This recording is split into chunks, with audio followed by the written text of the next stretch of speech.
Picture this. It's July 10th, 1945. World War II ended over 2 months ago. The Nazis surrendered. Hitler is gone. But off the coast of Argentina, something impossible emerges from the depths. A German U-boat, its crew exhausted, their story full of holes. 6 weeks later, another one surfaces in the same place. The question everyone wanted answered was simple. What were these submarines doing for all those months after the war ended? And were they really alone? When Nazi Germany collapsed in May 1945, over 150 U-boats were still prowling the Atlantic. What happened next became one of the most bizarre chapters in naval history, a story involving mass destruction, Cold War espionage, and conspiracy theories that persist to this day. Some boats were deliberately sunk by their own crews. Others were captured and torn apart for their secrets. A few simply vanished. And then there were the ones that showed up in South America, sparking rumors that would haunt investigators for decades. This is the untold story of what really happened to Hitler's submarine fleet after the Third Reich fell. May 8, 1945. Germany signs its unconditional surrender. Within hours, Admiral Karl Donitz, Hitler's hand-picked successor and the man who built the U-boat fleet, issues a direct order to every submarine commander still at sea: surface immediately, hoist the black flag of surrender, and report to the nearest Allied port. For the men who had spent years hunting convoys beneath the Atlantic, it was the end of everything they'd fought for. But not everyone obeyed. Before the surrender was even finalized, Donitz had authorized Operation Regenbogen, Operation Rainbow, a contingency plan that called for the mass scuttling of the entire U-boat fleet rather than letting it fall into enemy hands. And that's exactly what happened in ports across occupied Germany. At Kiel, Travemünde, Flensburg, and Hamburg, U-boat crews received the order with grim determination. They opened sea valves, set explosive charges, and watched their boats sink into the harbor mud. Over 200 U-boats were deliberately destroyed by their own men in those final chaotic days, going down in shallow water where they'd rust away rather than serve the Allies. The captains who carried out these orders weren't acting out of spite. They understood what their U-boats represented. These weren't just weapons. They were technological marvels that had terrorized Allied shipping for 6 years. Handing them over intact would be like giving your enemy the keys to the future of naval warfare. So they made sure that wouldn't happen. Meanwhile, the U-boats that did follow Donitz's surrender order began an eerie procession across the Atlantic. 156 U-boats surfaced in waters from Norway to the Bay of Biscay, their crews waving white flags as Allied aircraft buzzed overhead. They sailed into ports like Loch Arabole in Scotland and Lisahally in Northern Ireland, where armed boarding parties seized their codebooks, charts, and torpedoes. The logistics were staggering. Hundreds of exhausted German sailors being taken into custody, submarines that had been underwater for months now rusting in Allied harbors, and intelligence officers scrambling to catalog what they'd captured. At Loch Arabole alone, nearly 40 U-boats anchored together in what one British officer called a parade of defeat. The boats were in terrible condition. Many had been at sea since before D-Day, their engines failing, hulls corroded, batteries barely functional. Some crews hadn't seen sunlight in weeks. When the hatches finally opened, the stench was overwhelming. But for the Allies, these wrecks represented something invaluable, a chance to study the most advanced submarine technology on the planet. The question now was what to do with them all, and the answer would be as dramatic as the surrender itself. By autumn 1945, British harbors were overflowing with captured U-boats, and the Royal Navy faced a serious problem. Keeping these submarines afloat was expensive. Guarding them required manpower.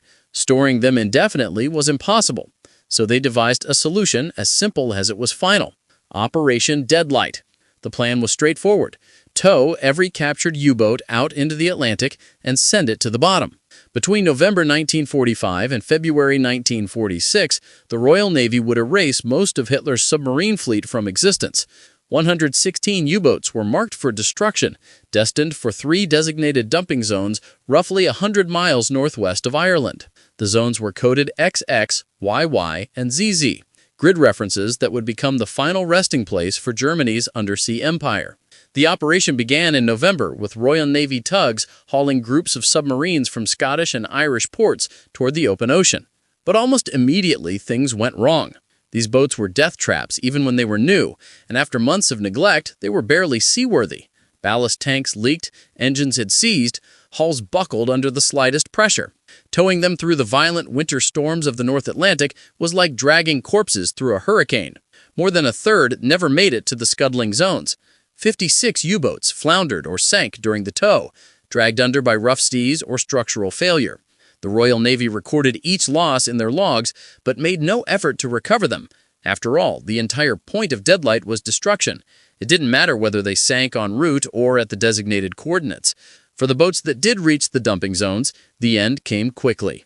Destroyers and frigates used naval gunfire, aerial rockets, or explosive charges to punch holes in their pressure hulls. Some crews simply opened the sea valves and let the ocean do the work. Within minutes, each submarine would slip beneath the surface, trailing bubbles and diesel fuel, descending into the cold black depths where they'd remain for decades.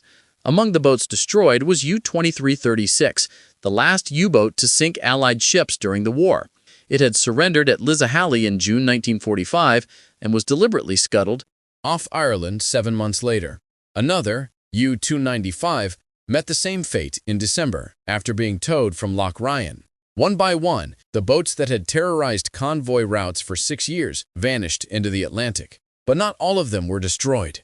The most advanced designs, the revolutionary Type 21 and Type 23 boats, were spared. These submarines represented the future, with streamlined hulls, improved battery capacity, and the ability to run submerged for extended periods. British and American engineers pulled several aside for detailed study, reverse engineering their technology for the post-war fleet. The U-2511, Germany's only fully operational Type 21 at the war's end, was the last to go, scuttled on February 7, 1946, marking the official end of Operation Deadlight. For decades, the wrecks lay forgotten on the seabed, known only through coordinates on old Royal Navy charts. Then, between 2001 and 2003, maritime archaeologist Ennis McCartney led expeditions to rediscover them. Using sonar and deep-sea photography, his team identified at least 14 intact U-boat hulls, perfectly preserved in the cold Atlantic mud. The images were haunting, submarines lying upright, their conning towers still visible, decks encrusted with coral and rust. The findings revealed just how hastily the scuttlings had been carried out. Many boats still had their weapons mounted, their hatches sealed, as if they'd simply been abandoned mid-patrol. Operation Deadlight had accomplished its mission. The physical presence of Hitler's U-boat fleet was erased. But it left behind an unintended legacy, a vast underwater graveyard stretching across the North Atlantic, a silent testament to the end of Germany's submarine war. July 10, 1945, 2 months after Germany surrendered. 2 months after every U-boat commander was ordered to surface and give up. On that day, off the coast of Mar del Plata, Argentina, a German submarine suddenly emerged from the ocean. Its designation? U-530. Its crew, 25-year-old Commander Otto Wehrmuth, and a group of exhausted sailors who had been at sea for over 10 weeks. The Argentine Navy was stunned. So was the rest of the world. What was a German U-boat doing in South American waters 2 months after the war ended? Wehrmuth and his crew were immediately taken into custody and interrogated. Their story raised more questions than it answered. According to Wehrmuth, they had departed from Kristiansand, Norway, on May 3rd, 5 days before the surrender. When Donitz's order came through, Wehrmuth claimed he made the decision to ignore it. Instead of surfacing, he took his boat south, traveling thousands of miles across the Atlantic to Argentina. Why? Wehrmuth said they feared being handed over to the Soviets and wanted to surrender to a neutral country instead. But investigators noticed something disturbing. The boat's logbooks were missing. Its deck gun had been disposed of at sea, and the crew story kept changing. Some claimed they'd been underwater for 66 consecutive days, a feat that should have been physically impossible for a Type 9C submarine with limited battery capacity and air supply. U.S. Navy engineers who examined the boat were skeptical. Then, just over a month later, it happened again. August 17, 1945, 3 full months after the war ended, another German U-boat surfaced off Argentina. U-977, commanded by Heinz Schaefer, appeared with an even more suspicious story. Schaefer claimed he'd also departed before the surrender and spent months evading Allied patrols while making his way to South America. Like U-530, his logbooks were gone. Like U-530, his deck armament had been thrown overboard. And like U-530, his crew's timeline didn't add up. The interrogations went on for months. Both crews were grilled by Argentine authorities, then by U.S. and British intelligence officers flown in specifically to investigate. The big question everyone wanted answered: did these U-boats transport high-ranking Nazi officials to South America? Specifically, did they help Hitler escape? The rumors had already been circulating. Witnesses claimed to have seen German officials in Argentina. The FBI was investigating alleged Hitler sightings in remote areas of Patagonia. And now, two U-boats with missing records and vague explanations show up on the same coastline months after they should have surrendered. The timing seemed too convenient to be coincidental. Schaefer would later write a book about his journey, insisting they were simply trying to avoid Soviet captivity. But his account contradicted U.S. Navy reports that tracked submarine movements during that period. Neither boat had the range or capability to remain submerged as long as their crews claimed. So what really happened? Historians now believe both commanders were likely telling partial truths. They probably did fear Soviet retaliation. German submariners knew the Russians had long memories. Sailing to Argentina gave them a chance to surrender on their own terms. But the missing logbooks, the dumped weapons, and the contradictory timelines suggest they were hiding something. Whether that something involved transporting passengers, cargo, or simply avoiding accountability for wartime actions remains one of the most debated mysteries in naval history. What's certain is this: U-977 holds the distinction of being the very last German U-boat to surrender in World War II, arriving in Argentina a full 108 days after Germany's capitulation. And the questions it raised would fuel conspiracy theories for decades. The appearance of U-530 and U-977 in Argentina didn't just raise eyebrows. It ignited a firestorm of speculation that still burns today. Within weeks of their arrival, rumors began spreading like wildfire. Hitler didn't take his own life in the bunker. He escaped. And he did it in a submarine. The theory went like this. In the final days of the war, Hitler and other high-ranking Nazi officials boarded a U-boat, possibly U-530 or U-977, and fled to South America. They arrived in Argentina, where sympathetic fascist governments would shelter them while they lived out their days in secrecy. It sounds absurd, but the FBI took it seriously enough to investigate. Declassified documents reveal that between 1945 and 1947, the Bureau followed up on numerous alleged Hitler sightings in Argentina. Witnesses claim to have seen a man matching his description in remote areas of Patagonia. Others reported secret Nazi compounds hidden in the Andes. While none of these reports were ever verified, they kept the conspiracy alive in the public imagination. Adding fuel to the fire was U-234, a different submarine with an even stranger story. This long-range cargo U-boat surrendered to the U.S. Navy on May 14, 1945, but its cargo manifest was classified for years. When details finally emerged, they were shocking. U-234 had been carrying uranium oxide, infrared fuses, and jet engine components to Japan. The uranium revelation was particularly explosive. Conspiracy theorists immediately connected it to Nazi atomic research and claimed that it proved Germany was closer to building a nuclear weapon than anyone admitted. Some even suggested the uranium was destined for a secret project in South America. Mainstream historians dismiss most of these theories, pointing out that Hitler's remains were identified, his inner circle was captured or accounted for, and no credible evidence supports the escape narrative. But conspiracies don't die easily, especially when there are gaps in the historical record. Those missing logbooks from U-530 and U-977 didn't help. Neither did the crew's inconsistent testimonies. For decades, the mystery seemed unsolvable. Then, in 2018, something remarkable happened. Danish researchers discovered the wreck of U-3523, an advanced Type 21 U-boat off the coast of Denmark. This submarine had vanished in May 1945 under mysterious circumstances, and conspiracy theorists had long claimed it was the boat that transported Hitler to Argentina. The discovery of its wreck in European waters finally put that specific theory to rest. But it didn't stop the speculation entirely. Here's what historians actually believe. The U-boats that appeared in Argentina were likely crewed by men trying to escape prosecution for war crimes, or simply seeking better treatment than they'd received from the Soviets.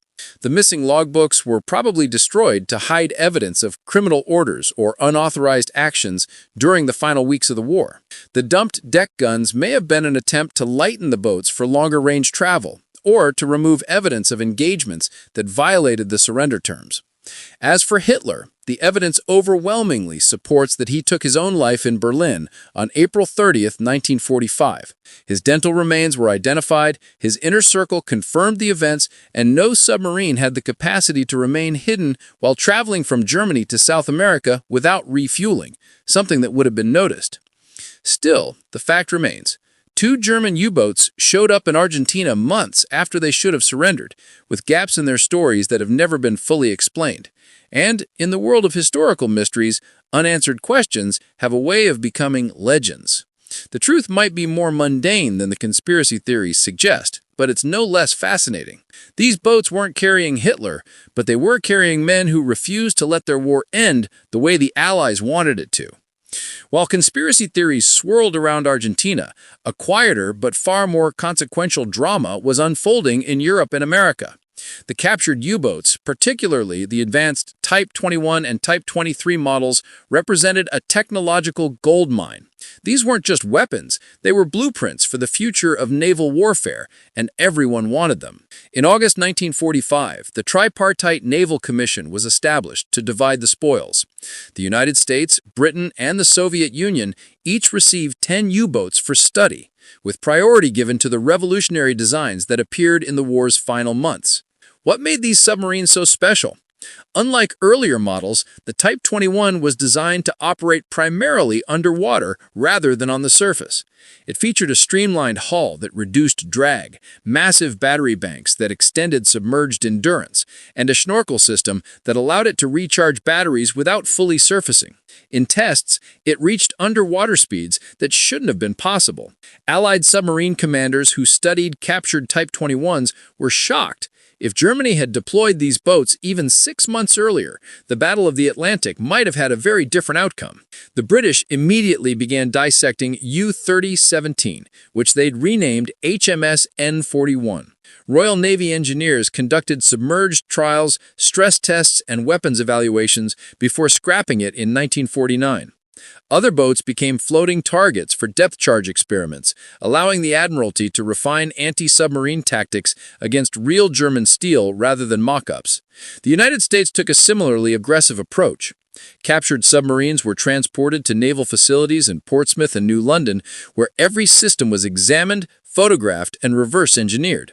U.S. submariners studied the silent running technology, the hydraulic systems, the periscope designs, everything that made German boats so effective. Features from the Type 21 would directly influence America's first post-war submarine classes, including the Tang-class boats that entered service in the early 1950s. But it was the Soviet Union that truly capitalized on the captured technology. Stalin's Navy acquired several Type 21s and didn't just study them, they copied them wholesale. Soviet shipyards disassembled German hulls plate by plate, measuring every dimension, replicating every system. The result was the Whiskey-class submarine, which became the backbone of the Soviet underwater fleet for decades. These boats weren't just influenced by German design, they were essentially Type 21s built in Soviet shipyards. To Western intelligence agencies, this development was alarming. The same engineering that had terrorized Allied convoys during the war was now in Soviet hands, being mass-produced for a new conflict that was already brewing beneath the Arctic ice. The technological transfer represented one of the most significant intelligence losses of the early Cold War. Smaller nations got in on the action too. France, rebuilding its navy after years of occupation, acquired several boats from Allied stockpiles. U-123, which had once operated off the American coast, served for years under a French flag before being decommissioned. Norway operated captured U-boats for training and coastal defense. Denmark incorporated German submarine technology into its post-war naval architecture programs. By the end of the 1940s, most of the retained submarines had served their purpose and were dismantled or deliberately sunk. But their influence proved permanent.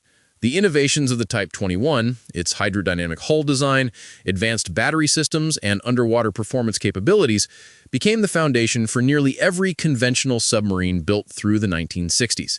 Even nuclear submarines, which would revolutionize naval warfare in the following decade, incorporated design principles first perfected by German engineers. In a strange twist of history, Germany's final wartime invention became the blueprint for the nuclear age. The U-boats that were supposed to win the war for Hitler ended up shaping the naval balance of power for the next 50 years. The technology that once hunted Allied convoys now powered the fleets of both NATO and the Warsaw Pact. It's one of the most ironic legacies of World War II. The losing side submarines became the winning template for modern undersea warfare. Not every U-boat ended up at the bottom of the Atlantic or dismantled in a scrapyard. A small number escaped destruction entirely and entered a new, unexpected chapter as museums, memorials, and time capsules of a vanished world. These survivors offer something no history book can: the visceral experience of stepping inside the steel coffins where 45 men lived, fought, and often perished. The most famous survivor is probably U-995, a Type VIC submarine that surrendered in Trondheim, Norway in May 1945.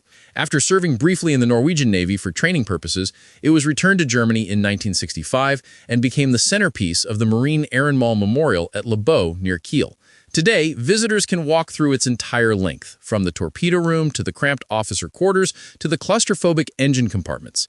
The experience is overwhelming. The passages are so narrow, you have to turn sideways. The ceiling is so low, you can't stand upright. Pipes, valves, and electrical conduits cover every surface. Bunks are stacked 3 high with barely enough space to roll over. The air inside, even now, decades after its final voyage, feels thick and oppressive. Standing inside U-995, you understand immediately why submariners had one of the highest casualty rates of any service branch in any military during World War II. This wasn't just dangerous, it was psychological torture disguised as duty. Across the Atlantic, the United States preserved its own trophy, U-505, which has the distinction of being captured intact during the war. In June 1944, a U.S. Navy task force forced U-505 to surface off the coast of West Africa and boarded it before the crew could scuttle it. The capture was kept secret for months because the Allies didn't want Germany to know they'd seized codebooks and encryption equipment. After the war, U-505 was nearly scrapped, but a campaign led by Admiral Gallery saved it. In 1954, it was transported to Chicago and installed at the Museum of Science and Industry, where it remains today, the only German U-boat on American soil and the first enemy warship ever displayed in the United States. The restoration was meticulous, preserving everything from the torpedo loading mechanisms to the captain's quarters to the radio room where Enigma machines once clattered. In France, several captured U-boats saw extended service before being preserved. U-123, renamed Blisson, became one of the few to serve in a peacetime navy for regular operations. When finally retired, it was preserved in Lorient, once one of the Kriegsmarine's primary U-boat bases. Walking through the old submarine pens at Lorient today is an eerie experience. Massive concrete bunkers built to withstand Allied bombing, now silent and empty, echoes of engines that stopped running 80 years ago. Perhaps the most unusual survivor is U-534, which was raised from the Kattegat Strait in 1993 after lying underwater for 48 years. Rather than restoring it intact, preservationists cut the hull into sections and displayed them separately at Birkenhead, England. This controversial decision allows visitors to see the submarine's internal structure in a way that's impossible with an intact boat. The pressure hull, the ballast tanks, the torpedo tubes, all exposed and labeled like an anatomical diagram. These preserved boats serve a dual purpose. They're historical artifacts, yes, but they're also memorials. Over 30,000 German submariners never came home, a staggering 75% casualty rate, the highest of any branch in any military during World War II. Thousands more Allied sailors were lost to U-boat attacks, their ships torpedoed in the cold Atlantic with little chance of rescue. The submarines in museums today stand for all of them, German and Allied alike, representing not triumph or defeat, but the brutal human cost of undersea warfare. Museums in Hamburg, Kiel, and Le Beau draw tens of thousands of visitors annually. School groups tour them, veterans visit them, historians study them. For some, they're fascinating relics of engineering and military history. For others, they're tombs, steel coffins that once held living, breathing men who never saw home again. The preserved boats and the wrecks still lying on the Atlantic seabed serve as twin memorials, one above water and one below, telling the same story from different depths. They remind us that wars aren't just won or lost by nations and leaders. They're fought by individuals in spaces so small and dangerous that survival itself was an act of courage. Today, these submarines no longer inspire fear. They inspire reflection. The machines that once symbolized stealth, precision, and terror now stand for loss, sacrifice, and the strange ways history preserves its most painful chapters. The story of the U-boats didn't end in 1946. It continues today, with new discoveries that keep pulling these submarines back into public consciousness. Every few years, another wreck is found, another mystery is solved, another piece of the puzzle emerges from the depths. And with each discovery comes a reminder. The ocean keeps secrets longer than we do. In 2017, wreckage identified as coming from a German U-boat washed up on the coast of Argentina, near Mar del Plata, the same area where U-530 and U-977 surrendered 72 years earlier. The discovery reignited local interest in the submarines that appeared there after the war. Was this debris from one of those boats or from another vessel entirely? Maritime archaeologists are still investigating, but the find demonstrates how the physical remnants of World War II continue surfacing, literally and figuratively. That same year, deep-sea exploration teams, using advanced sonar, located multiple previously unknown U-boat wrecks in the North Atlantic. Some were victims of Operation Deadlight, their positions misrecorded in 1946 and lost to history. Others were combat losses, boats that vanished during the war, their fates unknown, until sonar revealed them lying intact on the ocean floor. Each wreck tells a story. U-576, discovered off North Carolina in 2014, went down during a desperate surface battle in 1942. The wreck site revealed it had been attacking an Allied convoy when defensive fire overwhelmed it. U-581, found off the Azores, showed evidence of depth charge damage that matched historical records of its final engagement. These discoveries aren't just archaeological curiosities, they're war graves, and they're treated as such.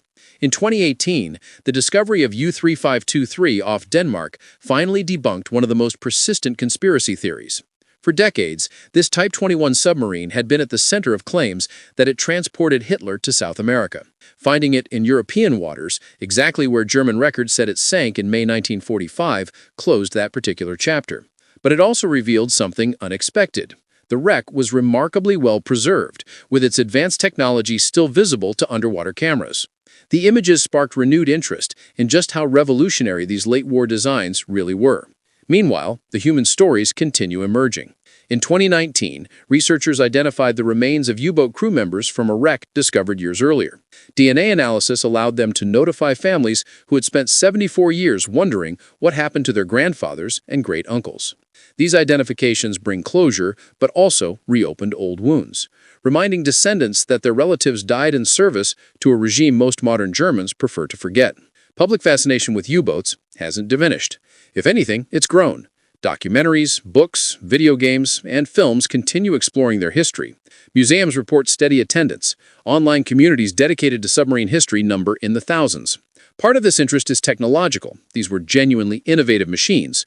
Part is historical. They played a crucial role in the war's outcome. But part of it is something darker and harder to define. The morbid fascination with men who volunteered to seal themselves in steel tubes and descend into an environment where the slightest mistake meant drowning in the dark. The U-boats also represent a broader question about technology and morality. These were machines designed solely to sink ships and drown sailors. They were extraordinarily good at it. The crews who operated them were, by most accounts, professional military men rather than ideological fanatics. Many claimed they were just doing their duty. But their duty involved launching torpedoes at merchant ships, carrying food, medicine, and supplies to civilian populations. The moral complexity doesn't have easy answers, which is perhaps why the topic remains compelling 80 years later. Today, maritime law protects U-boat wrecks as war graves. Salvage operations are generally prohibited, and divers who visit the sites are expected to treat them with respect. But enforcement is difficult in international waters, and some wrecks have been damaged by illegal salvagers looking for valuable metals or souvenirs. Each act of disturbance erases a piece of history that can never be replaced. The legacy of the U-boats extends beyond their physical remains. They fundamentally changed naval warfare, forcing the development of sonar, depth charges, convoy systems, and anti-submarine tactics that are still used today. They proved that submarines could be strategic weapons, rather than just coastal defense platforms. And they demonstrated the terrifying effectiveness of unrestricted submarine warfare, a tactic so controversial that international law still struggles with how to regulate it. Perhaps most significantly, the U-boats serve as a reminder of something we tend to forget. Wars don't end cleanly. They leave debris, physical, psychological, political, that persists for generations. The submarines scuttled in 1945 are still there, slowly rusting into the seabed. The men who crewed them are gone, but their descendants still live with the weight of that history. The technologies they pioneered shaped everything that came after. Modern submarines, whether diesel, electric, or nuclear-powered, still use principles first perfected by German engineers in the desperate final years of World War II. The streamlined hulls, the battery systems, the silent running capabilities, all of it traces back to the Type 21 boats that barely saw combat before the war ended. It's a strange legacy. Germany lost the war, but their submarine designs won the peace, or at least influenced how the next war would be fought. In the end, the U-boats are whatever we need them to be. To engineers, they're masterpieces of innovation under pressure. To historians, they're crucial pieces of the World War II puzzle. To descendants of the crews, they're floating tombs where grandfathers and great-uncles spent their final moments. And to conspiracy theorists, they're vehicles of escape, symbols of secrets that the ocean refuses to give up. The truth is probably simpler and sadder than any conspiracy. The U-boats were tools of war, operated by men who believed they were fighting for something larger than themselves. When that cause collapsed, the boats became obsolete overnight, dangerous relics of a conflict that nobody wanted to remember, but nobody could forget. So they were scuttled, studied, or preserved, depending on their value and the politics of the moment. And now, 80 years later, they rest in silence between history and the sea, waiting for the next generation to discover them and ask the same questions all over again. What secrets still lie beneath the waves? What stories haven't been told? And what can these machines, built to kill, preserved to teach, still tell us about war, duty, and the human capacity for both brilliance and brutality? The U-boats aren't talking, but they're still there, rusting monuments to a chapter of history that ended but never really went away.